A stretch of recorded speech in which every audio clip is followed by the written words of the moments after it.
Friends, हाँ मैं हूँ एस के ठाकुर और अभी आप देख रहे हैं polytechhub.com। ठीक है, इससे पहले आप देख रहे थे डैम के बारे में, तो आपने अर्थन डैम के बारे में बहुत सारा ज्ञान लिया। अर्थन डैम का फेलियर कैसे होता है। उसके बाद स्टूडेंट्स आपने पढ़ा था कि अर्थन डैम के अलावा एक ग्रेविटी डैम भी होता है जो भी फेल कर जाता है। नहीं, वो स्टूडेंट्स आपने अभी नहीं पढ़ा था ग्रेविटी डैम के बारे में डिटेल में, लेकिन अब आप ग्रेविटी डैम के बारे में डिटेल में पढ़ लीजिएगा। और जैसे ही ग्रेविटी डैम पढ़ाई हो जाएगा उसके बाद स्पिलवे नाम का एक चैप्टर आएगा और आपका चीज़ ऊपर हो जाएगा। नहीं, चलिए स्टूडेंट्स, तो हम लोग पढ़ रहे थे अर्थन डैम के बारे में। उसमें हम लोगों ने बहुत चीज़ जाना था, जैसे कि अर्थन डैम का डिफरेंट कंपोनेंट पार्ट क्या है ना। अर्थन डैम में सीपेज कैसे होता है, फेलियर कैसे होता है, सब चीज़ को हम लोगों ने जाना था। मेरे प्यारे बच्चों, आज के इस लेक्चर में हम लोग है ना ग्रेविटी डैम के बारे में जानेंगे। ग्रेविटी डैम कहने का मतलब होता है कि वो डैम जो कि ग्रेविटी एक्शन के कारण, यानी कि ग्रेविटी एक्शन कहने का मतलब होता है अपना लोड वाला एक्शन, यानी कि अपना भार वाला एक्शन, वेट वाला एक्शन, उसके कारण अपने ऊपर आने वाले पानी के इफेक्ट को रेसिस्ट करता है। बात समझ में आ रही है बच्चे। जो डैम होता है, डैम देखिए स्टूडेंट्स, डैम कहने का मतलब आप जानते ही हैं, एक प्रकार का बांध होगा। तो स्टूडेंट्स, जो ग्रेविटी डैम होगा उस पर जो भी पानी का अटैक आएगा, पानी का प्रभाव आएगा, लोड आएगा, पानी की तरह प्रेशर जो जनरेट किया जाएगा, उसको रेसिस्ट करने के लिए उस डैम का अगर वेट काम कर रहा है तो उसको बोलेंगे हम लोग ग्रेविटी डैम। नहीं स्टूडेंट्स, क्या बोलेंगे? Gravity dam. और ग्रेविटी डैम बनाने के लिए हम लोग स्टूडेंट्स क्या करते थे, हम लोग कंक्रीट वगैरह का इस्तेमाल कर सकते हैं, कंक्रीट वगैरह का इस्तेमाल करते हैं, यानी ज़्यादा हैवी मटेरियल का इस्तेमाल करेंगे, है ना। हमारे देश में जो भाखड़ा बांध बना हुआ है वो ग्रेविटी डैम है। और स्टूडेंट्स उसमें बहुत सारे कंक्रीटिंग सिस्टम का इस्तेमाल किया गया है। कंक्रीटिंग सिस्टम बोले तो बहुत ज़्यादा कंक्रीट का इस्तेमाल किया गया है। ठीक है, चलिए। इवन जितने भी डैम बनते हैं जो कि बहुत ज़्यादा इंपॉर्टेंस के होते हैं, लगभग ग्रेविटी डैम ही होते हैं। और स्टूडेंट्स वो जो होते हैं वो कंक्रीट स्ट्रक्चर के ही बने होते हैं। ठीक है, आप यहाँ पर आप ग्रेविटी डैम के बारे में ये जान गए कि भाई ग्रेविटी डैम वो डैम होगा जो कि है ना अपने ऊपर आने वाला जो उसके ऊपर एक्शन होगा पानी का, उसको अपने वेट के कारण रेसिस्ट करेगा। This is the definition of the gravity dam, right students. यहाँ पर डेफिनेशन भी लिखा हुआ है, आप इसको फॉलो कर सकते हैं। It is the dam which resist all the forces acting on it by the virtue of its own weight. This type of dam is made by concrete और मशीनरी। कंक्रीट और मशीनरी के द्वारा इस प्रकार के डैम को बनाया जाता है। नहीं, जो कंक्रीट होगा या फिर मशीनरी जिसको कहते हैं उसके द्वारा इस प्रकार के डैम को हम लोग बनाते हैं।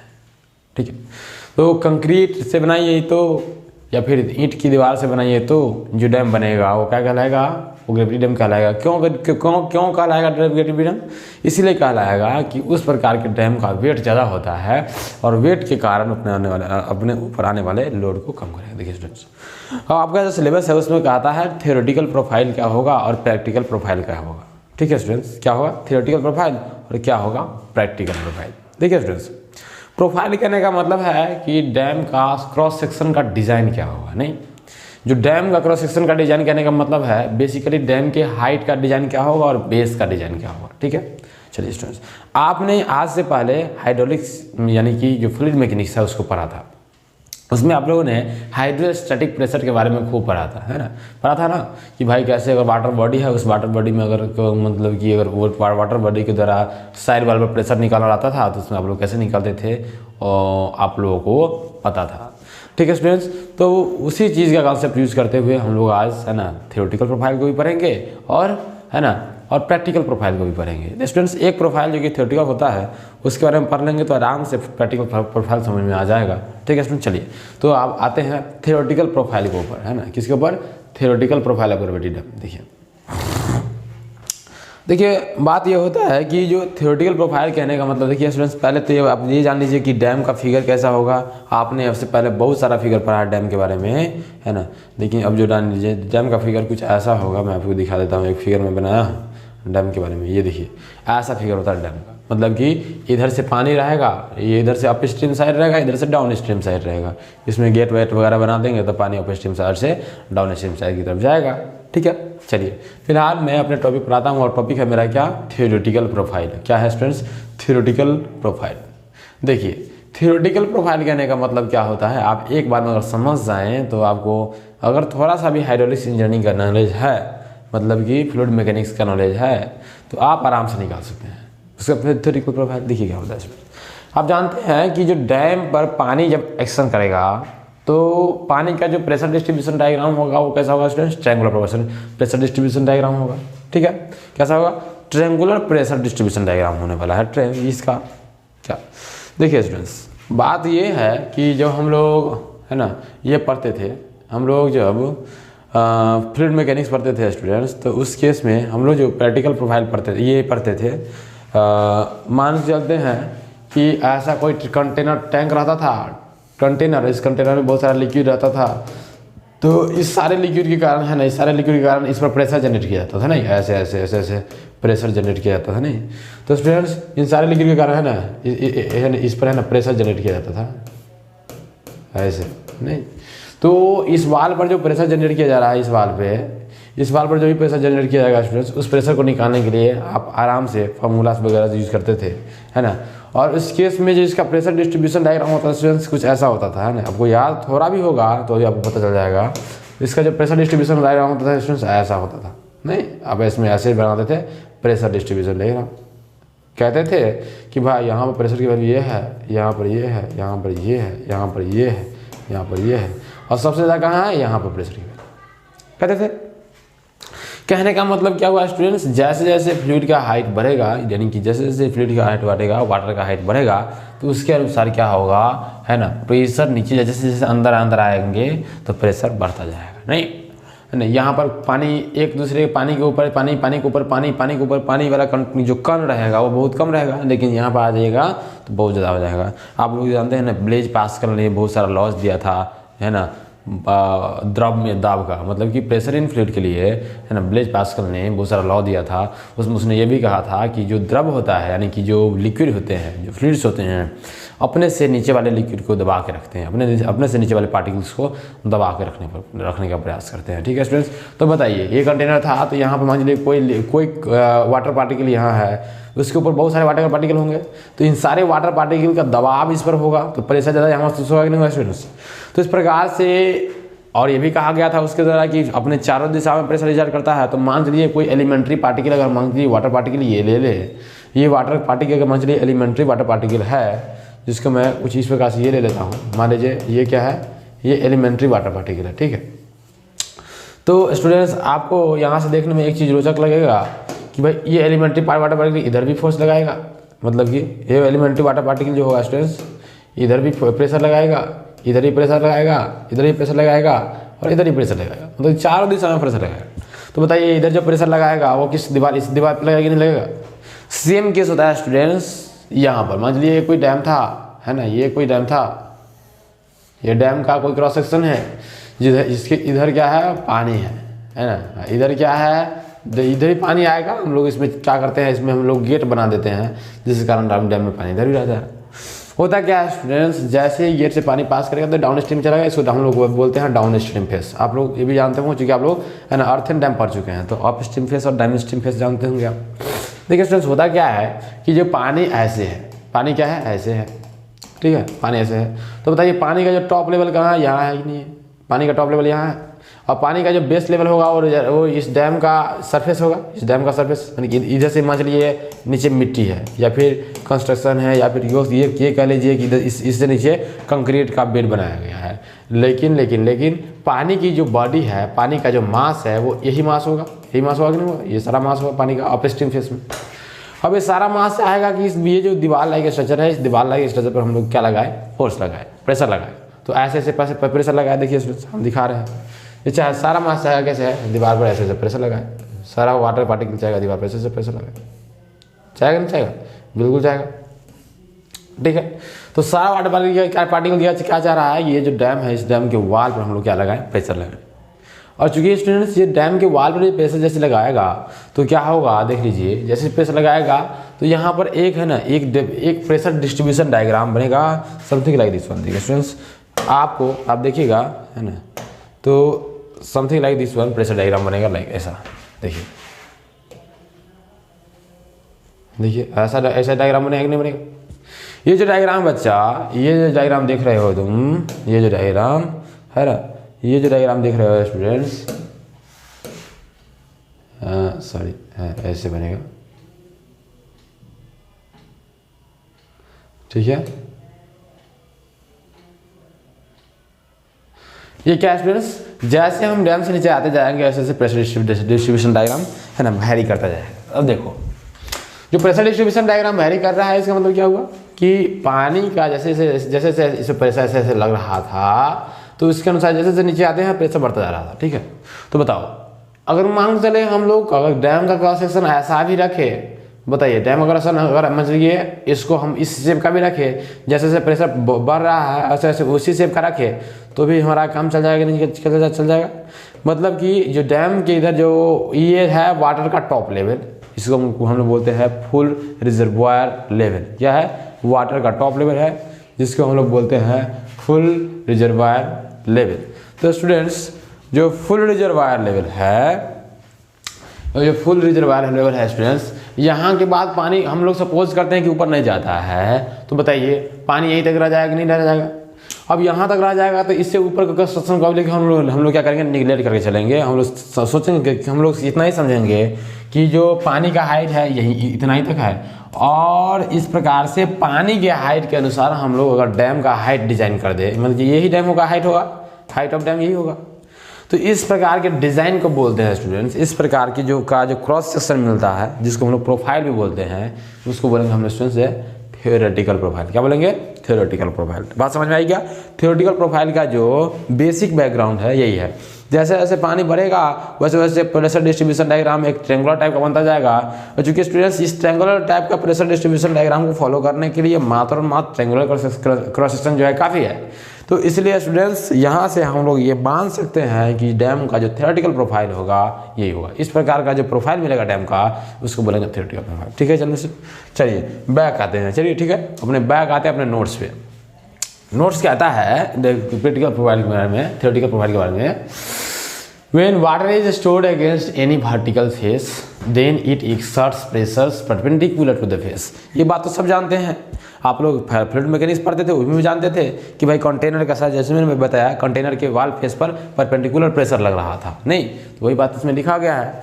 The pressure is zero eight the top and maximum eight the bottom. यहाँ पर देखिए स्टूडेंट, थोड़ा सा मैं पीडीएफ को थोड़ा सा आगे बढ़ाऊंगा तो आपको पता चलेगा। नहीं यहाँ देखिए स्टूडेंट्स, यहाँ पर जो होगा वाटर का जो प्रेशर होगा वहाँ पर जीरो होगा।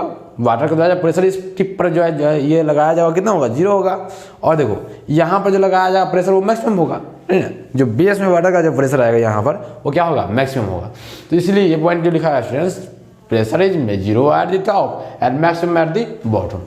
सो the thickness required at the top is zero and at the bottom is maximum, है ना। टॉप पर जो थिकनेस रिक्वायर होगा, मतलब ऊपर जो होगा जहाँ पर, मतलब यहाँ पर जीरो प्रेशर था तो थिकनेस कितनी चाहिए, जीरो चाहिए।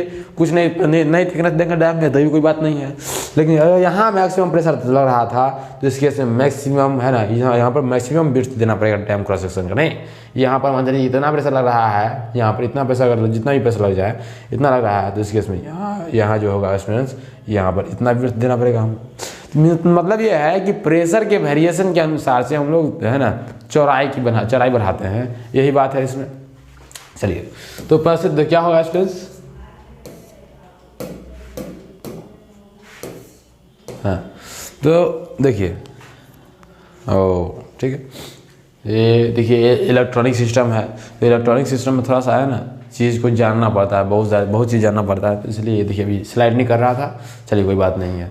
अब देखिए students, so the thickness required at the top is zero, आपको समझ में आ गया, and at the bottom is maximum, thus a right angle triangle is formed with apex at top. ये राइट एंगल ट्रायंगल का अपेक्स है।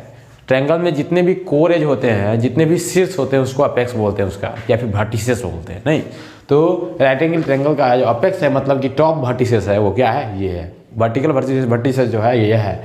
और ये देखिए स्टूडेंट्स, ये राइट एंगल ट्रायंगल बन रहा है कि नहीं बन रहा है। चलिए अब देखिए स्टूडेंट्स, राइट एंगल ट्रायंगल बन रहा है, आप लोग ध्यान से देखिएगा, है ना। हाँ देखिए जो राइट एंगल ट्रायंगल जो बन रहा है स्टूडेंट्स, इसमें आप तुरंत आप लोग थोड़ा सा देख लीजिए। क्या ये जो चीज़ आपको दिख रहा है, ये जो चीज़ ये क्या है, प्रेशर डिस्ट्रीब्यूशन डायग्राम है। ठीक है, अब ये बताइए इसमें, है ना, इस प्रेशर डिस्ट्रीब्यूशन डायग्राम में आप ये देख लीजिए, यहाँ से यहाँ तक इसका डैम का हाइट है। अच्छा, इस डैम का हाइट क्या है, अच्छा, यहाँ से यहाँ तक डैम का हाइट है। अच्छा, क्योंकि ये जो है स्टूडेंट्स एच जो है वाटर बॉडी का हाइट है। किसका? वाटर बॉडी का हाइट है। तो चलिए मान लेते हैं एच क्या है? वाटर बॉडी का हाइट है ना। और बी जो है स्टूडेंट्स इस डैम का बेस है। क्या है? डैम का बेस क्या है? बी है। ठीक है, यहाँ से आपको एक एक्सप्रेशन मिलेगा थियोरेटिकल प्रोफाइल के लिए, जो कि हाइट के अबाउट में कुछ ना कुछ आपको बताएगा। ठीक है, हाइट के अबाउट में एक रिलेशनशिप देगा। ठीक है, तो देखिए स्टूडेंट्स ये था क्या? ये डैम का हाइट था जिसको मैंने एच कहा, और ये जो स्टूडेंट्स है इस यहाँ से यहाँ तक, इस डैम का यहाँ से यहाँ तक क्या है? विड्थ है, जिसकी मैं क्या नाम दूंगा स्टूडेंट्स? बी नाम दूंगा। बात समझ में आ रही क्या? तो बताइए ये एच हो गया और ये क्या हो जाएगा? बी हो गया। ठीक है, बात समझ में आया? तो यहाँ पर लिख दिया हूँ मैं height be the H and, है ना, वाटर जी। देखिए students, let H be the height of water and B be the base. Height of water क्या है? एच है। देखिए स्टूडेंट्स ये फुल रिजर्वायर लेवल का साइन है, और बी क्या है स्टूडेंट्स? बेस है। ठीक है, चलिए the resultant force should remain with in the middle third. अब देखिए स्टूडेंट्स बात क्या होता है? बात ये होता है कि अगर आप देखिए स्टूडेंट्स, अगर आप जानते हैं कि सेंट्रल प्रेशर कैसे निकालते हैं। ठीक है, देखिए बात ये होती है कि आप ये भी जानते हैं कि जो आप कंबाइंड स्ट्रेस पढ़ रहे थे जब टॉस में, थ्योरी ऑफ स्ट्रक्चर में, तो यहाँ पर देखिए डैम भी क्या है? कि स्ट्रक्चर है कि नहीं है? बिल्कुल है। अब इस डैम में ये जो डैम स्ट्रक्चर है, अब इस स्ट्रक्चर के इस सिस्टम को आप देखिए पूरा को। ठीक है ना, इस स्ट्रक्चर के, है ना, इस सिस्टम को आप पूरा देखिए तो आपको बहुत कुछ पता चलेगा यहाँ से। देखिए हाँ, यहाँ से। ठीक है, देखिए ये जो डैम है इसका स्ट्रक्चर जो आपको ये दिख रहा है, इसमें आप देखिएगा तो उसको आपको पूरा थ्योरी ऑफ स्ट्रक्चर समझ में आ जाएगा। इसीलिए थ्योरी ऑफ स्ट्रक्चर पढ़ाई होता है। ये डैम भी एक स्ट्रक्चर है कि नहीं है? चलिए देखिए क्या होता है। मान लेते हैं ये हाइट ऑफ वाटर बॉडी क्या है? एच है, और बेस क्या है? ये बेस बाबू जो है बी बाबू है, नहीं बी है। चलिए बात क्या होती है कि ये जो डैम है एक स्ट्रक्चर है, तो इस स्ट्रक्चर में जो हम इस स्ट्रक्चर का अगर मान चलिए, है ना, कंबाइंड स्ट्रेस डिस्ट्रीब्यूशन डायग्राम देखें, है ना, इस स्ट्रक्चर का जो आप अगर कंबाइंड स्ट्रेस डिस्ट्रीब्यूशन डायग्राम देखिएगा तो पता चलेगा कि भाई इस स्ट्रक्चर में अगर हम ये कोर और कर्नल ऑफ द सेक्शन निकालिएगा, है ना, क्या निकालिएगा? कोर और कर्नल ऑफ द सेक्शन निकालिएगा तो आपको, है ना, मिडिल थर्ड रूल में आएगा। किस में आएगा? मिडिल थर्ड रूल में। आप जानते हैं जब आपका रेक्टेंगुलर सेक्शन रहता था, क्या है ना, रेक्टेंगुलर सेक्शन रहता था, उस केस में जब आप थ्योरी ऑफ स्ट्रक्चर पढ़ रहे थे तो बताइए ये रेक्टेंगुलर सेक्शन रहता था, ये सेंट्रल पॉइंट था, और कहाँ लिमिट ऑफ एसेंट्रिसिटी आप निकालते थे, और ई की वैल्यू होनी चाहिए थी स्टूडेंट्स, है ना, d/3 और b/3, मतलब कि ई की जो वैल्यू होती थी स्टूडेंट्स, है ना, ई की वैल्यू जो होती थी स्टूडेंट्स क्या होती थी, है ना, d/3 या फिर, है ना, b/3। मतलब आप कहते थे कि भाई ये एक ऐसा क्षेत्र होगा जो कि कोर और कर्नल कहलाएगा, जिसका जो डायमेंशन होगा अगर ये d/3 हो गया और ये क्या हो जाएगा? b/3 होगा। मान लीजिए अगर इस डायमेंशन में अगर कोई भी लोड आप अप्लाई कर दो वर्टिकली, है ना, तो क्या होगा? ये स्ट्रक्चर में कोई भी टेंशन नहीं आएगा, मतलब कि there will be no any tension, यानी कि for the condition of no tension condition in the rectangular cross section of the column, आपने पढ़ा था इसी सेमेस्टर में, आप लोगों ने पढ़ा था। उस केस में आप देख रहे थे कि भाई रेक्टेंगुलर क्रॉस सेक्शन के लिए क्या होता है? कोर और कर्नल ऑफ द सेक्शन की वैल्यू क्या होती है? d/3 और b/3 होता है। मतलब कि इसके लिए आपने पढ़ा था मिडिल थर्ड रूल। अब बताए स्टूडेंट्स, मिडिल थर्ड रूल पढ़ा था, एक और रूल पढ़ा था आपने, मिडिल क्वार्टर रूल। क्या पढ़ा था? Middle quarter rule. तो आप उस केस में जब आपका सर्कुलर क्रॉस सेक्शन था तो आपने देखा था मिडिल क्वार्टर रूल होता था। चलिए इसमें बात क्या है कि अगर मान लीजिए डैम को अगर ऊपर से टॉप से देखें तो भाई टॉप से देखेंगे तो जो डैम का जो प्रोजेक्शन बनेगा लेंथ के अलॉन्ग, वो क्या होगा? रेक्टेंगुलर क्रॉस सेक्शन बनेगा, है ना, एक रेक्टेंगुलर क्रॉस सेक्शन आएगा। और डैम को अगर ऐसे काटे, मान चलिए डैम को मैं तो, है ना, वर्टिकली काट रहा हूँ, यहाँ वर्टिकली काटा गया है, मैं मान चलिए डैम को, है ना, वर्टिकली नहीं काट के हॉरिजॉन्टली काट रहा हूँ, तो इस केस में अगर मैं बेस पर काट के देखूँ, बेस पर, क्योंकि मुझे निकालना है भाई कि बेस पर नो टेंशन कंडीशन के लिए मैं क्या करूँ कि बेस पर नो टेंशन कंडीशन आ जाए, मतलब कि बेस में कोई भी टेंशन जनरेट नहीं होगा। देखिए स्टूडेंट्स इसका फायदा क्या है? बेस में कोई भी टेंशन नहीं जनरेट होने का फायदा क्या है स्टूडेंट्स? देखिए यहाँ से आपको पूरी समझ मिलेगी, ठीक है, आप बने रहिए मेरे साथ। देखिए क्या होता है स्टूडेंट्स, ये जो अगर मान लीजिए बेस में अगर नो टेंशन कंडीशन के लिए हम लोग जोन खोज लें, मतलब कि हम लोग वो पार्ट खोज ले बेस का जिसमें अगर मान चलिए इस होल स्ट्रक्चर का रिजल्टेंट फोर्स अगर आ जाए तो ये स्ट्रक्चर फेल नहीं करेगा। फिल कैसे नहीं करेगा? मान चलिए बेस का जो पार्ट होगा वो क्या होगा स्टूडेंट्स, ये रेक्टेंगुलर सेक्शन था बेस वाला, तो देखिए ये जो ऐसे तो एक लाइन दिख रहा है स्टूडेंट्स, और मान चलिए इस लाइन लेंथ के लॉन्ग इसको बनाइएगा तो ऐसा एक रेक्टेंगुलर सेक्शन दिखेगा, ऐसा रेक्टेंगुलर सेक्शन दिखेगा, जो कि डैम इधर ये अंदर जाते हुए प्रतीत होगा, ये भी ये ऐसे आता हुआ प्रतीत होगा। ठीक है, तो बताइए स्टूडेंट्स, डैम है ना इस प्रकार से रहेगा। अब देखिए स्टूडेंट्स, ये कैसा क्रॉस सेक्शन है, ये मतलब ये इसकी जो लेंथ को अगर यूनिट लेंथ मान ले, है ना, मतलब इसको अगर यूनिट लेंथ मान ले, एल मान ले, तो ये जो है स्टूडेंट्स बी रहेगा, और एल और बी का क्या होगा स्टूडेंट्स, बनेगा आपका एक रेक्टेंगुलर क्रॉस सेक्शन। और उस केस में इस रेक्टेंगुलर क्रॉस सेक्शन का अगर कॉर्नर ऑफ द सेक्शन निकालना चलिएगा तो क्या होगा स्टूडेंट्स, b/3 यानी कि पिछला तीसरा यानी 1/3 ऑफ द होल भाग, यानी कि b का तीसरा भाग बीच में ऐसा जगह होगा जहां पर आप कोई भी लोड अप्लाई कर दो तो यहाँ ना तो यहाँ टेंशन आएगा ना तो यहाँ टेंशन आएगा। बस समझ में आएगी क्या? ना तो यहाँ टेंशन आएगा ना तो यहाँ टेंशन आएगा। बी का कोई भी फोर्स अप्लाई कर दो, बी का जो फोर्स होगा बी यानी कि बी पर यानी बी बेस पे अगर b/3 जोन में अगर अप्लाई करोगे आप, b/3 जोन में आपका अगर रिजल्टेंट फोर्स आ रहा है तो इस केस में ना तो यहाँ टेंशन होगा नहीं यहाँ टेंशन होगा। आपने इस चीज़ को थ्योरी ऑफ स्ट्रक्चर में खूब पढ़ा था, है ना, कंबाइंड एंड बेंडिंग स्ट्रेस वाला चैप्टर में। ठीक है, वही तो चीज़ पढ़ाई होता है। What will be the condition for no tension in the rectangular cross section, in the circular cross section and etcetera etcetera etcetera, आपने चीज़ को पढ़ा था। देखिए आप हमारे साथ बने रहिए, मैं आपको सारा चीज़ को रिलेट करके बताऊंगा। देखिए भाई, ये जो चीज़ था स्ट्रक्चर, ये स्ट्रक्चर देखिए कैसा था, ये स्ट्रक्चर ऐसा था, इसमें क्या हो रहा था भाई, ये डैम जो था, डैम का जो नीचे वाला सेक्शन था वो रेक्टेंगुलर था, जिस कारण मैंने कह दिया कि डैम का जो कोर और कर्नल है ना, डैम का जो कोर और कर्नल है वो क्या है स्टूडेंट्स, मैंने कह दिया डैम का जो कोर या फिर कर्नल है वो कुछ यहाँ पे देखिए स्टूडेंट्स। हाँ चलिए ठीक है, कोई बात नहीं है। डैम का कोर और कर्नल जो है स्टूडेंट्स, ये सी और डी पॉइंट को मैंने मान लिया। सी और डी के बीच में अगर इस डैम पर आने वाला जो भी फोर्स आ रहा है, उस डैम के कारण जो भी रिजल्टेंट फोर्स आएगा, और सी और डी के बीच में अगर रिजल्टेंट फोर्स की वैल्यू आ गई, मतलब कि सी और डी के बीच में रिजल्टेंट फोर्स अगर ये कंसंट्रेशन है, तो उस केस में जो डैम का सिस्टम होगा, उस केस में जो डैम का जो सिस्टम होगा, तो स्टूडेंट्स देखिए, तो यहाँ सी और डी पॉइंट के बीच में क्या होगा, सी और डी पॉइंट के बीच में आपका क्या है, सी और डी पॉइंट के बीच में होगा कोर और कर्नल वाली सेक्शन है। ठीक है स्टूडेंट्स, आप ये समझ लीजिए, ये जो क्रॉस सेक्शन होगा बेस वाला, उसका अगर इस जोन में अगर पूरा इफेक्ट का रिजल्टेंट आ रहा है तो क्या होगा, कोई टेंशन जनरेट नहीं होगा, ना यहाँ जनरेट होगा ना यहाँ जनरेट होगा। और जैसे यहाँ पर कोई टेंशन जनरेट नहीं होगा, यहाँ पर कोई टेंशन जनरेट नहीं होगा, तो क्या मजाल है पानी का इस डैम को उखाड़ के फेंक दे, ऐसा जब मजाल नहीं हुआ, क्योंकि डैम तभी उखाड़ के फेंकेगा जब यहाँ पर टेंशन कंडीशन आएगा, यहाँ पर टेंशन कंडीशन आएगा है, यहाँ पर टेंशन कंडीशन आएगा तो डैम इधर उलट जाएगा, यहाँ पर टेंशन कंडीशन आएगा तो डैम इधर उलट जाएगा।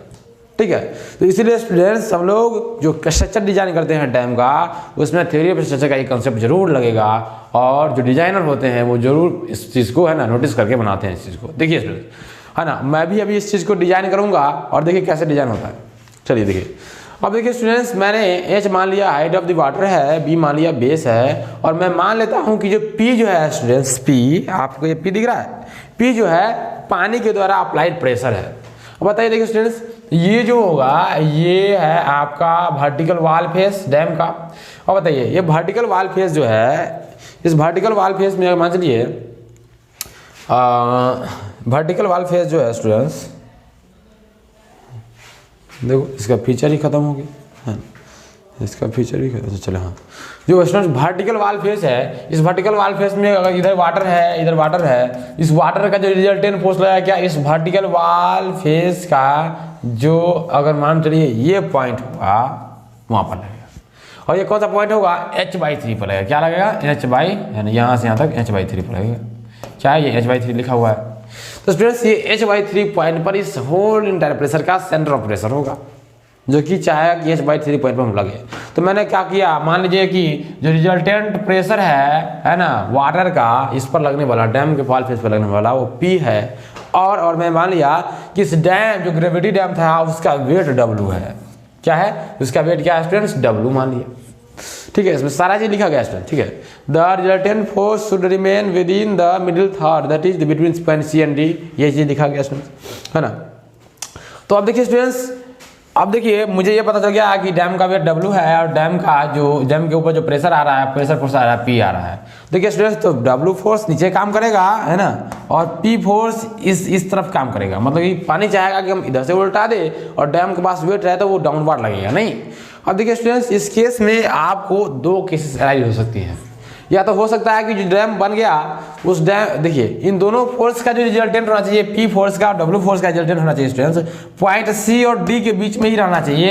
या पॉइंट C पर भी रहना चाहिए और पॉइंट D पर भी अगर रहता है तो कोई भी टेंशन जनरेट नहीं हुआ कहीं भी, ठीक है। मतलब कि पॉइंट C से इधर नहीं होना चाहिए, पॉइंट D से इधर नहीं होना चाहिए, पॉइंट C और D के बीच में होना चाहिए, है ना। पॉइंट C और D वाला ऐसा रीजन है जिसमें दोनों फोर्स P और फोर्स W का अगर रिजल्टेंट आ गया तो उसका जो सिस्टम होगा स्टूडेंट्स, कोई भी टेंशन जनरेट नहीं करेगा इस पर, ठीक है स्टूडेंट्स। बेस में कोई भी टेंशन जनरेट नहीं करेगा। इस बात को आप लोग है ना दिमाग में लॉक कर लीजिए, ठीक है। अब देखिए स्टूडेंट्स क्या होगा, देखिए स्टूडेंट्स, अब ऐसा सोच करके हम लोग डिजाइन कर दिए कि भाई P और W का जो रिजल्टेंट प्रेशर है वह C और D के बीच में ही होना चाहिए। देख लीजिए अब बात क्या है। अब बात हो सकती है डैम जो होगा उसमें दो कंडीशन आ सकती है। हो सकता है कि डैम क्या होगा, पहला केस होगा कि डैम सूखा हुआ हो, मतलब डैम में कोई पानी नहीं हो। बताइए जैसे कोई पानी नहीं होगा डैम में तो क्या होगा स्टूडेंट्स, P फोर्स की वैल्यू 0 हो जाएगी कि नहीं हो जाएगी। जैसे ही कोई पानी नहीं होगा डैम में तो कहने का मतलब डैम में पानी नहीं है ना, नो वाटर। तो जैसे कोई पानी नहीं है डैम में तो ये सब चीज़ हम बना दिए हुए हैं, डैम में सुखाड़ की स्थिति है तो P की वैल्यू क्या हो जाएगी स्टूडेंट्स, 0 हो जाएगी। जब P की वैल्यू 0 हो जाएगी तो बताइए ये जो पूरा फोर्स सिस्टम है ये 0 हो गया, ये डाउनवर्ड वेट लग रहा है, ये कहाँ से पास होगा, सेंट्रोइडल पॉइंट C, ये C पॉइंट C से पास होगा। Not, this is not a centroidal point, this is point C, right. और ये ऐसा पॉइंट है जो कि है ना, अगर मान लीजिए W फोर्स यहाँ से पास कर जाएगा तो भी जाके कोई भी है ना यहाँ पर टेंशन जनरेट होगा ना यहाँ पर टेंशन जनरेट होगा। मतलब कि अगर डैम मेरा सूखा हुआ है उस केस में मेरा डैम सेफ है। और देखिए स्टूडेंट्स, मान चलिए डैम में पानी आ गया, क्या आ गया, डैम में पानी आ गया। तो स्टूडेंट्स जैसे ही डैम में पानी आ जाएगा तो मान चलिए डैम में पानी है फुल रिजर्वायर लेवल तक, FRL तक, उस केस में जो डैम का प्रेशर फोर्स जो है P की वैल्यू मैक्सिमम होगा, P की वैल्यू होगा। और स्टूडेंट्स उस P और W का जो रिजल्टेंट है वो मान लेते हैं उस केस में R है, जो कि पॉइंट D से पास कर जाएगा। किसे पास कर जाएगा, D से पास कर जाएगा। अगर पॉइंट D से पास नहीं करना चाहिए, नहीं कर रहा है तो वो डैम का डिजाइन सक्सेसफुल नहीं होगा, है ना, और डैम टूट सकता है। इसलिए P और R का जो सिस्टम है, P और W का जो सिस्टम है स्टूडेंट्स रिजल्टेंट वाला, वो पॉइंट D या फिर D से अंदर पास करना चाहिए, C और D के रीजन पास करना चाहिए। देखिए स्टूडेंट्स अब बात क्या है स्टूडेंट्स, तो दो केस आ रहे थे, एक सुखाड़ वाला केस है, एक पानी वाला केस। तो उसी दोनों केस के आधार पर हम लोग जो ये प्रोफाइल बनाते हैं स्टूडेंट्स डैम का, इसी प्रोफाइल को बोलते हैं हम लोग थ्योरेटिकल प्रोफाइल। क्या है स्टूडेंट्स, ये है थ्योरेटिकल प्रोफाइल ऑफ डैम। बात समझ में आएगा। देखिए स्टूडेंट्स आगे बढ़ते हैं हम लोग। आप इस सारी चीज़ को समझ लिए हैं, इसके लिए जो डेरिवेशन है स्टूडेंट्स यहाँ से देख लीजिए, है ना, है ना। तो दो कंडीशन हो सकता है कि रिजर्वायर जो होगा, two condition should be satisfied for the stability of the dam, है ना। वे रिजर्वायर इज एम्प्टी यानी रिजर्वायर इज फुल। जब रिजर्वायर एम्प्टी खाली रहेगा या फिर जब रिजर्वायर फुल रहेगा, वो दोनों सेटिस्फाई होना चाहिए, है ना। तो जब दोनों सेटिस्फाई हो गया तो क्या हो जाएगा, मेरा डैम सेफ है। अब देखिए स्टूडेंट्स पहला केस था जिसमें रिजर्वायर जब एम्प्टी रहेगा तो मैंने आपको समझा दिया, जहाँ पर C फोर्स जो पॉइंट W फोर्स है वो C से पास कर जाएगा और कोई भी टेंशन जनरेट नहीं होगा, डैम मेरा सेफ रहेगा। नहीं, दूसरा केस देखिए जिसे मैं पढ़ देता हूँ, आप लोग लिख लीजिएगा। In this case the force P is 0 and its self where W passes through point C, so the point C is at B/3 from the head। ये देखिए स्टूडेंट्स, है ना, क्या फ्रॉम दी हेड से क्या है, B/3 पर है। आप देख रहे हैं स्टूडेंट्स ये पॉइंट जो है ना, ये जो है ये यहाँ से कितना देर पर है, हाँ यहाँ से ये जो है यहाँ से कितना देर पर है, B/3 पे। तो बात समझ में आया, B/3 पर है यहाँ से, और यहाँ से B/3 पर है, तो इस यहाँ पर जब ये पॉइंट C से पास करेगा तो कोई भी टेंशन जनरेट नहीं होगा। मैं तो अभी तक वही समझा रहा था, ठीक है। आप समझ में आ गया, मेरा टाइम में कोई मतलब नहीं है। चलिए बात खत्म कीजिए। व्हेन डैम इज फुल, जब डैम फुल रहेगा उस केस में क्या होगा, मान लेता हूँ रिजल्टेंट फोर्स R है जिसको पॉइंट D से पास करना जरूरी है, ठीक है ना। इन this case the dam resultant R should pass through the point D, the extreme right end of the middle third of for stability base B is determined in terms of height H, है ना। जो base होगा students B, उसको हम लोग height के term में determine करेंगे। कैसे होगा इसमें देखते हैं इसको। इसके लिए स्टूडेंट्स हम लोग क्या करेंगे, देखिए सिंपल चीज़ है, बहुत सिंपल है। देखिए in this case the elementary profile of gravity dam is a right angle triangle.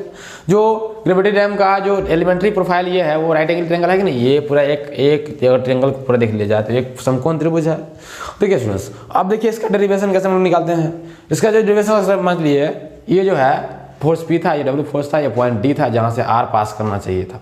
ठीक है, तो मैं क्या करता हूँ स्टूडेंट्स, पॉइंट डी के अबाउट इस डब्ल्यू फोर्स और इस पी फोर्स का मोमेंट लेता हूँ।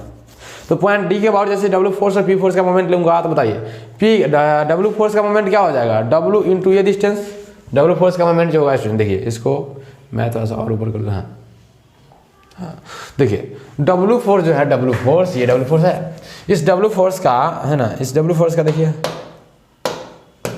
ये जो डब्ल्यू फोर्स दिख रहा है, इस डब्ल्यू फोर्स का इस पॉइंट डी के अबाउट मोमेंट निकालना था। This is force multiply by this one distance and what is this distance, W into B by 3। तो मैंने लिख दिया क्या, W into B by 3 equals क्या हो जाए स्टूडेंट्स, देखिए ये फोर्स कैसा करेगा, ये ऐसा क्लॉकवाइज, ये मान लीजिए एंटी क्लॉकवाइज मोमेंट दे रहा है, पॉइंट डी के अबाउट दे रहा है ना, मान चलिए क्या बात दे रहा है। अब देखिए पी फोर्स जो होगा इसके जस्ट क्लॉकवाइज मोमेंट देगा, ऐसे इस डायरेक्शन में फोर्स देगा। बताइए डैम अगर स्टेबल होगा तो क्लॉकवाइज मोमेंट और एंटी क्लॉकवाइज मोमेंट बराबर होगा कि नहीं होगा। सो यहाँ पर पॉइंट लिखा जाना चाहिए था ना, क्लॉकवाइज मोमेंट इक्वल टू, यानी ये देखिए एंटी क्लॉक, पहले तो लिखा हुआ anti clockwise moment should be equal to clockwise moment। बताइए एंटी क्लॉकवाइज मोमेंट किसके बराबर होगा, क्लॉकवाइज मोमेंट के बराबर होगा। तो बताइए ये है anti clockwise moment W into B by 3, clockwise moment है क्या है ना, P इंटू है ना ये H बाई 3। और बताइए क्लॉकवाइज मोमेंट हो गया, एंटी क्लॉकवाइज मोमेंट ये हो गया, क्लॉकवाइज मोमेंट ये हो गया, तो मैंने लिख दिया P इंटू H बाई 3। हाँ समझ में क्या, P इंटू H बाई 3 कैसे होगा, P multiply by this one distance. What is this one distance, this is nothing but this is this one H by 3। तो आपको ये समझ में आ गया होगा P इंटू H बाई 3 कैसे हो गया। ठीक है, चलिए मैं इसको इरेज कर दिया हूँ। अब देखिए नेक्स्ट बात क्या है स्टूडेंट्स, मैं इसको इक्वेशन मैंने मान लिया, देखिए यह 3 से 3 कट जाएगा, मैं मान लिया इक्वेशन नंबर 1। क्या मान लिया, इक्वेशन नंबर 1 क्या हो जाएगा स्टूडेंट, W और P को नीचे ले आइए, W by P equals to H by B. मैंने इसको ऐसे अरेंज करके लिख दिया, इसका मुझे फायदा मिलने वाला है। ठीक है, ठीक है, कोई भी डेरिवेशन होता है उसमें अरेंजमेंट होता है, अगर अरेंज नहीं कीजिएगा तो आप उस चीज़ को डिराइव नहीं कर सकते। एक मकसद पर पहुंचना पड़ता है ना, इसलिए बात है। अब देखिए क्या होता है, पी क्या था स्टूडेंट्स, पी था हाइड्रो जो फोर्स जो वाटर था उसके द्वारा जो फोर्स जनरेट किया जा रहा था इस पर से था। देखिए स्टूडेंट्स आपको अगर थोड़ा भी हाइड्रोलिक्स आता है तो इस केस में आप पी की वैल्यू निकाल सकते हैं, rho W density of water multiplied by H the square और बाई 2, यानी कि rho W into H square by 2 हो जाएगा इसका। ये जो है पी फोर्स की वैल्यू वो density of water multiply by height square divide by 2, ये हो जाएगा कहाँ से, ये प्रेशर पी की वैल्यू जो होगी, ये जो रिजल्टेंट जो प्रेशर आएगा पी उसका जो वैल्यू है, रिजल्टेंट प्रेशर फोर्स कहाँ आएगा, सेंट्रल प्रेशर पे आएगा। इस पूरे फोर्स का जो इस पूरे प्रेशर का जो है ये रिजल्टेंट होगा वो पी है, और पी जो होगा स्टूडेंट्स की वैल्यू क्या होगी, rho W into H square by 2 from the hydraulics और फ्लूइड मैकेनिक्स। ठीक है, नेक्स्ट वन देख लीजिए students, and W equals to rho W. W क्या है स्टूडेंट्स, है ना, मान लीजिए स्टूडेंट्स W क्या है, मैंने बताया था ये डैम का वेट है, क्या है, ये डैम का वेट है। W क्या है स्टूडेंट्स, डैम जो है W जो है डैम का वेट है, मैंने बताया था। और ये स्टूडेंट डैम मटेरियल के मान चलिए, डैम मटेरियल का स्पेसिफिक ग्रेविटी ये क्या है, S मान लेते हैं। क्या ये S दिया हुआ है ना, S ये है, क्या ये S है, क्या है स्टूडेंट्स, S है। मान लीजिए डैम का मटेरियल का स्पेसिफिक ग्रेविटी S है ना, और स्पेसिफिक ग्रेविटी क्या होता है स्टूडेंट्स, वाटर के रिस्पेक्ट में हम लोग देखे हुए होते हैं। तो डेंसिटी ऑफ वाटर में अगर स्पेसिफिक ग्रेविटी से मल्टीप्लाई कर देंगे तो डेंसिटी ऑफ डैम मिल जाएगा, नहीं मिल जाएगा, क्या मिलेगा, डेंसिटी ऑफ डैम मिलेगा, नहीं मिलेगा। अब देखिए स्टूडेंट्स इसमें अगर हम लोग इस डैम के एरिया से मल्टीप्लाई कर देंगे तो क्या मिल जाएगा, वेट मिल जाएगा। मान लेता हूँ इस डैम का यूनिट लेंथ मान लूंगा, मैं मान लेता हूँ इस डैम का लेंथ क्या है, यूनिट लेंथ है, तो बी एच बाई 2 जगह स्टूडेंट्स क्या हो जाएगा, half multiplied by B multiply 1/2 multiplied by B multiply by H, कहने का मतलब है 1/2 गुना आधार गुना ऊंचाई, ये होगा एरिया। और इस एरिया का मान लेता हूँ यूनिट लेंथ के लिए है ये, तो यूनिट लेंथ लगे इसमें 1 से मल्टीप्लाई करना पड़ेगा, इसलिए मैंने 1 से मल्टीप्लाई किया ही नहीं। तो ये क्या हो जाएगा स्टूडेंट, देखिए ये आपका हो गया rho W into S into B H by 2, rho W into S into B H by 2 क्या हो जाएगा, डैम का वेट हो जाएगा। अब बताइए प्रेशर फोर्स पी की वैल्यू निकल गई है ना, डैम का वेट जो है वो निकल गया, मतलब कि ये फोर्स की वैल्यू निकल गई और ये फोर्स की वैल्यू निकल गई। ठीक है स्टूडेंट्स, अब देखिए जो ये जो रिलेशन मिला हुआ है मुझे W by P equal to H by V, उस केस से मैं पता कर लिया कि भाई W का वैल्यू क्या है और P का वैल्यू क्या है। अब मैं सिंपली क्या करूँगा स्टूडेंट्स, W और P की वैल्यू पुट कर दूंगा, है ना। मैं चाहता हूँ कि W बाई पी का वैल्यू निकालूँ, क्या W बाई पी का वैल्यू निकालूँ। तो स्टूडेंट्स देखिए W बाई पी का वैल्यू निकालने के लिए क्या करूँगा मैं, आसान बात है स्टूडेंट्स। देखिए स्टूडेंट्स इसमें जो भी एब्रिविएशन यूज किया गया है मैंने उस सारा चीज़ को यहाँ पर लिख दिया हुआ है, ठीक है। रो W क्या है, डेंसिटी ऑफ वाटर है, एस क्या है, specific gravity of dam material है। मान चलिए डैम मटेरियल बनाने के लिए कंक्रीट ये इसका इस्तेमाल किया जाता है कंक्रीट का, तो कंक्रीट का स्पेसिफिक ग्रेविटी निकाला जाएगा, वाटर के रिस्पेक्ट स्पेसिफिक ग्रेविटी निकाला जाएगा कंक्रीट का, ठीक है। स्पेसिफिक ग्रेविटी निकालते हैं वाटर के रिस्पेक्ट में, ठीक है स्टूडेंट्स। अब क्या है स्टूडेंट्स देखिए, तो अब W बाई पी का वैल्यू हमको निकालना था। इस स्पेशल में W बाई पी है और H बाई पी है, ठीक है। तो W बाई पी की वैल्यू निकालूंगा, W बाई पी की जगह पुट कर दूंगा। W की वैल्यू मुझे पता है, P की वैल्यू मुझे पता है, दोनों का रेशियो निकाल देता हूँ, ठीक है। W की वैल्यू क्या पता है मुझे, रो W है ना, W का वैल्यू क्या पता है, rho W into S into B H by 2, तो क्या हो जाएगा rho W into S into B H by 2 हो गया। W का वैल्यू पुट कर दिया। P का वैल्यू क्या है स्टूडेंट, देखो rho W into H S का by 2, rho W into H S का बाई 2। देखो रो W से रो W कटेगा, मैंने रो W मतलब कि वाटर डेंसिटी ऑफ वाटर से डेंसिटी ऑफ वाटर कट गया। अब देखो स्टूडेंट्स 2 से 2 कट गया, एच स्क्वायर से एच स्क्वायर, इसका जो स्क्वायर टाइम्स है उससे एच ये कट गया, है ना। बताइए अब इसमें एगो एच बच जाएगा, इसमें बी बचेगा, इसमें एस बचेगा, तो क्या बचेगा W by P equals to S B by H बचेगा कि नहीं बचेगा। देखिए students W by P equal to क्या बचेगा, एस बी बाई एच। इसका मैंने इक्वेशन नंबर 2 मान लिया और मेरा इक्वेशन नंबर 1 है। देखिए इक्वेशन नंबर 1 अगर और इक्वेशन नंबर 2 अगर आपको दिखता है तो देख सकते हैं W बाई पी है, देखिए W बाई पी है, दोनों इक्वेशन से अगर काम करेंगे तो एच बाई बी बराबर हो जाएगा एस बी बाई एच के, हो जाएगा नहीं हो जाएगा। मैं क्या किया from 1 and 2 H by B equals to क्या हो जाएगा एस बी बाई एच। अब देखिए स्टूडेंट्स यहाँ से मैं अगर b की वैल्यू निकालनी चाहूँ तो क्या हो जाएगा, देखिए तो b और b से मल्टीप्लाई करना पड़ेगा मुझे, तो बी एस का देखिए यहाँ पर थोड़ा मैं शॉर्टकट मार दिया हूँ, ठीक है। देखिए क्या हो जाएगा यहाँ से विच इम्प्लाई क्या हो जाएगा, यहाँ से देखिए सोल्व करेंगे तो यहाँ से हो जाएगा बी स्क्वायर यानी b और b को मल्टीप्लाई करेंगे तो बी स्क्वायर यानी कि, या फिर ये कहो एस बी स्क्वायर, क्या एस बी स्क्वायर क्या हो जाएगा एच स्क्वायर, होगा कि नहीं होगा एच स्क्वायर। अब बताओ एस बी स्क्वायर बराबर एच स्क्वायर हो गया, विच इम्प्लाइज बी बराबर क्या हो जाएगा, है ना बी स्क्वायर बराबर देखो एच स्क्वायर बाई एस, और स्क्वायर है अब मतलब दोनों तरफ स्क्वायर रूट ले लेंगे तो बी की वैल्यू निकल जाएगा, तो क्या हो जाएगा इधर स्क्वायर रूट आ जाएगा H square by S. This is the required expression for B in terms of H. आ गया कि नहीं आ गया, एच के टर्म ये बी की वैल्यू आ गया H by B equal to H by root over S.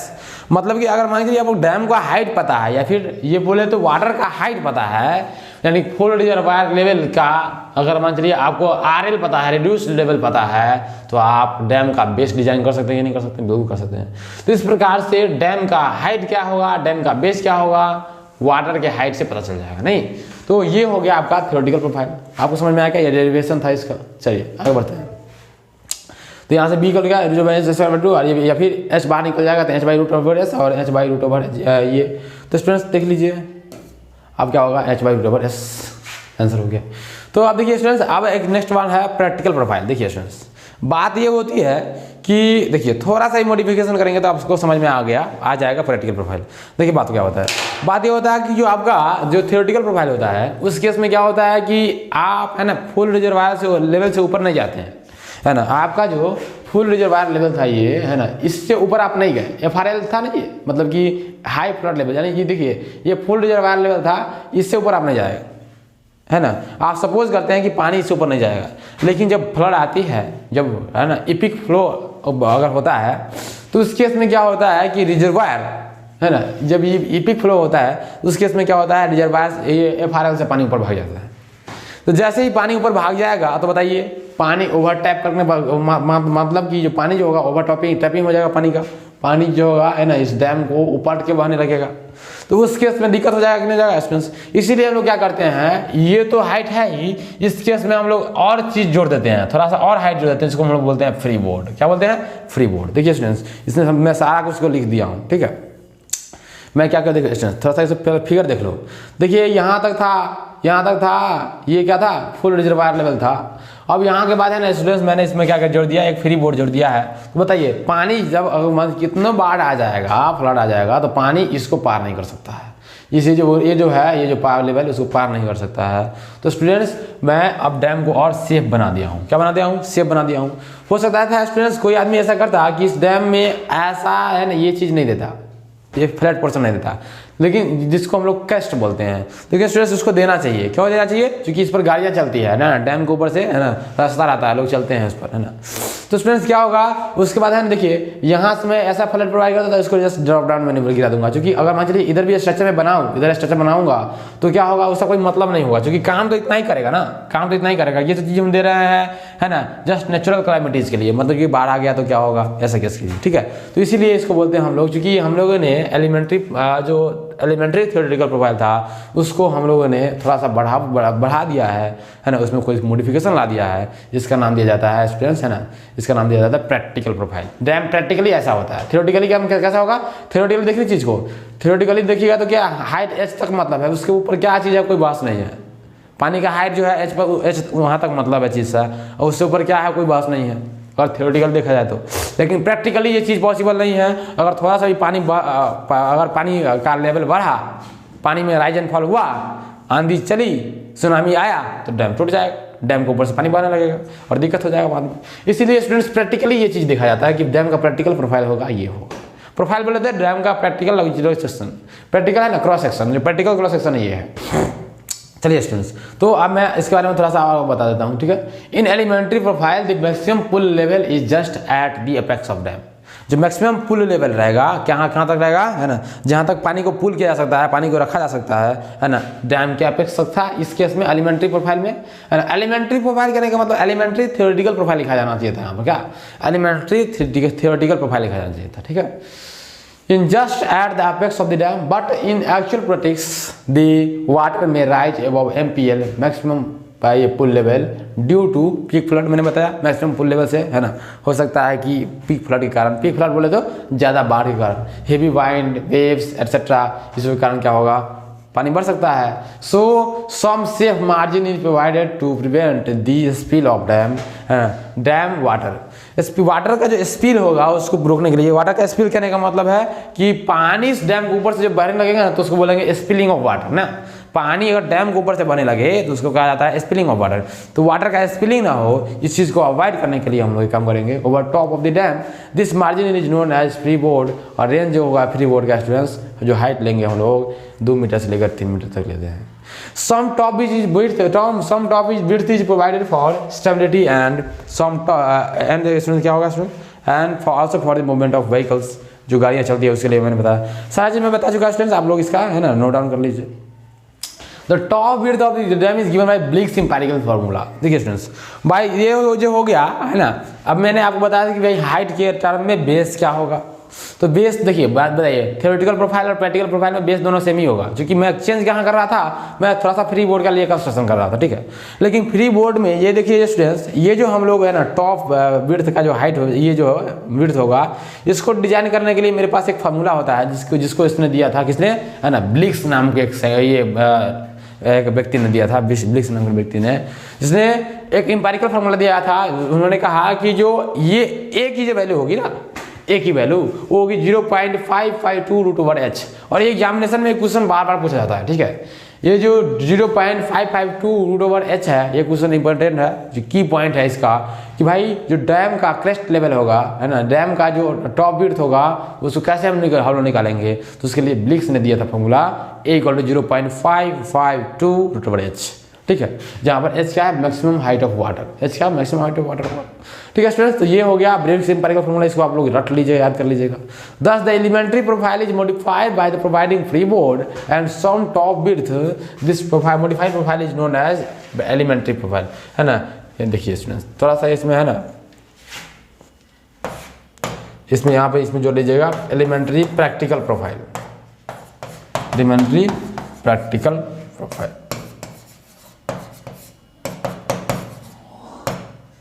Elementary practical profile नहीं। तो एलिमेंट्री प्रैक्टिकल प्रोफाइल क्या होता है स्टूडेंट्स, इसमें हम लोग मॉडिफाई कर देते हैं फ्री बोर्ड को। तो क्वेश्चन यहाँ से बार बार पूछा जा सकता है क्या, कि भाई कौन सा डैम होगा जिसमें कौन सा प्रोफाइल होगा जिसमें हम लोग फ्री बोर्ड प्रोवाइड करते हैं। तो आप लोगों को बताना पड़ेगा प्रैक्टिकल प्रोफाइल। कौन सा डैम प्रोफाइल होगा जिसमें फ्री बोर्ड नहीं होता है, तो आपको बताना पड़ेगा क्या, है ना, वो आपको बताना पड़ेगा आपको थ्योरेटिकल प्रोफाइल, उसमें फ्री बोर्ड के बारे में कोई नॉलेज नहीं दिया जाता है। तो ये बात होती है। चलिए आगे बढ़ते हैं स्टूडेंट। तो आपको ये 2 इंपॉर्टेंट चीज़, जो कि जो थ्योरेटिकल प्रोफाइल और प्रैक्टिकल प्रोफाइल क्या होता है डैम का, वो आपको पता चल गया। और ये बहुत अच्छी चीज़ है ना, इसको भूलिएगा नहीं। ठीक है स्टूडेंट्स, तो हम लोग अगले लेक्चर में लोग देखेंगे कि जो मेरा ग्रेविटी डैम होगा उसका क्रॉस सेक्शन क्या होगा, जो कि लेक्चर लेंथ लंबा हो जाएगा इसलिए। तो स्टूडेंट्स चलिए, तो अगले लेक्चर में हम लोग मिलते हैं, है ना, क्रॉस सेक्शन ऑफ डैम के साथ, है ना। कौन सा डैम? तो ग्रेविटी डैम। इससे पहले हम लोग क्रॉस सेक्शन ऑफ, है ना, अर्थेन डैम देख चुके हैं, है ना, इससे पहले लेक्चर में। ठीक है, चलिए आगे बात करते हैं।